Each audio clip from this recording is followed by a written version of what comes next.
Nos últimos anos cresceu o número de pessoas a sofrer de alergias. Vamos perceber porquê e que tratamentos existem para estas patologias com a ajuda de Ana Castro Neves, da Sociedade Portuguesa de Alergologia e Imunologia Clínica.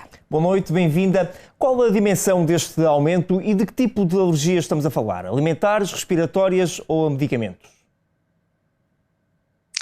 Olá, muito boa noite. De facto, nesta semana estamos a celebrar a Semana Mundial da Alergia, porque de facto tem havido um aumento crescente nos últimos 10 a 15 anos. E quando falamos no aumento crescente é a nível de todo o tipo de alergias, não só as alergias respiratórias que as pessoas conhecem mais vulgarmente como a asma e a rinite, sobretudo agora na altura polínica em que temos os pólenes no ar, as pessoas acabam por ter mais queixas, mas também da alergia alimentar, da alergia a fármacos e da parte da patologia cutânea. Para termos uma noção, houve um aumento relativamente à alergia medicamentosa, ou seja, a alergia a fármacos, cerca de 100%, passámos de 2% para 4% da população. Relativamente à alergia alimentar, também houve um aumento de cerca de 5% para 10%, ou seja, duplicou o número de doentes. Já em relação à doença respiratória, tem vindo paulatinamente a aumentar, sendo que esse número andava à volta dos 23%, neste momento já temos cerca de 30% de doentes que têm patologia respiratória, ou seja, asma e rinite. Salientar, por exemplo, dos doentes com asma, a prevalência em todo o mundo é de cerca de 400 milhões de habitantes, em Portugal temos cerca de 1 milhão de habitantes, cerca de 50% dos doentes não têm a sua doença controlada, ou seja, precisam de recorrer ao serviço de urgência ou de utilizar medicação de urgência. E que fatores, Ana, que podem estar por trás deste aumento ao longo dos últimos 10, 15 anos? E já agora, se há aqui também alguma relação com os últimos 3 anos em que estivemos a viver uma pandemia, em que houve mais restrição, mais isolamentos, mais uso de máscara e de álcool gel. Isso pode ter aqui alguma relação ou não? Aquilo que nos leva a pensar no aumento desta prevalência nos últimos anos tem essencialmente a ver com o nosso estilo de vida. Nós temos um estilo de vida mais sedentário, passamos mais tempo dentro de casa, sendo que as habitações são mais climatizadas, sendo que a prevalência neste caso da doença respiratória é essencialmente aos ácaros.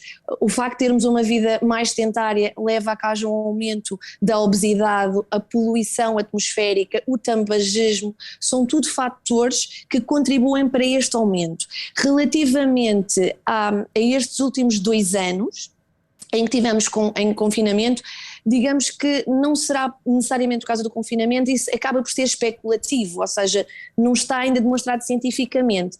Mas se pensarmos numa das causas, aquilo que nós chamamos de hipótese da higiene, que é uma dos motivos que nos levam a pensar neste aumento da prevalência da doença alérgica, tem a ver com o facto de nós termos uma alteração do nosso sistema imunitário. Na doença alérgica, o nosso sistema imunitário é mais reativo, tem uma resposta exagerada.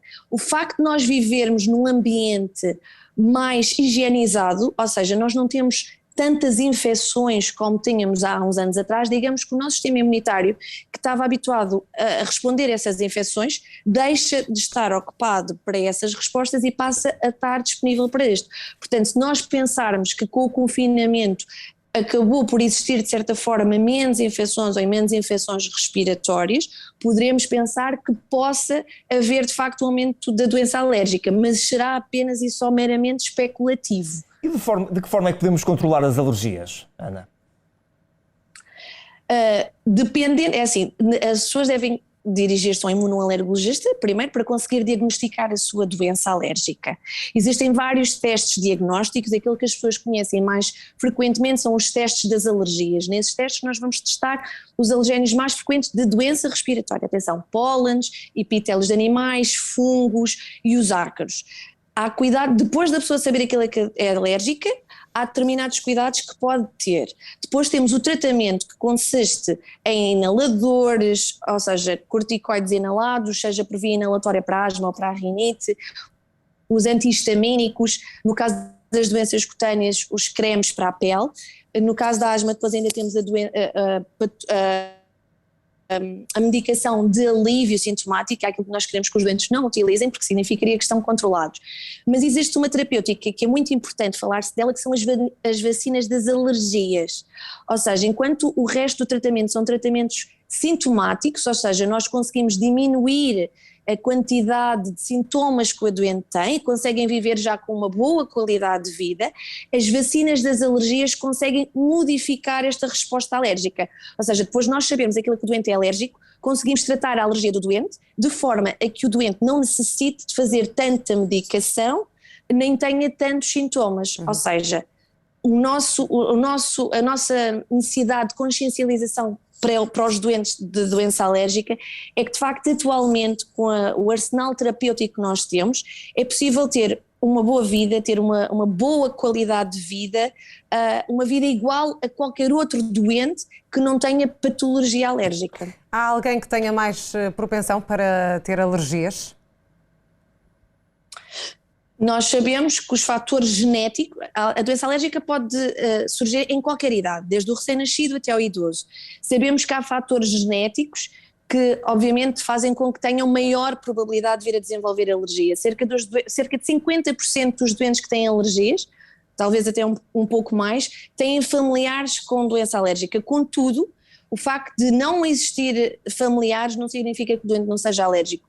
O fator genético pode até ocorrer mutações de novo, ok? Portanto, os doentes que não tenham familiares podem também desenvolver alergia. Não é fator sine qua non, digamos assim, ter familiares com doença alérgica, mas existe uma grande prevalência de história familiar, sim. Ana, muito obrigado e até uma próxima oportunidade aqui na Record TV. Obrigado e boa noite. Boa noite.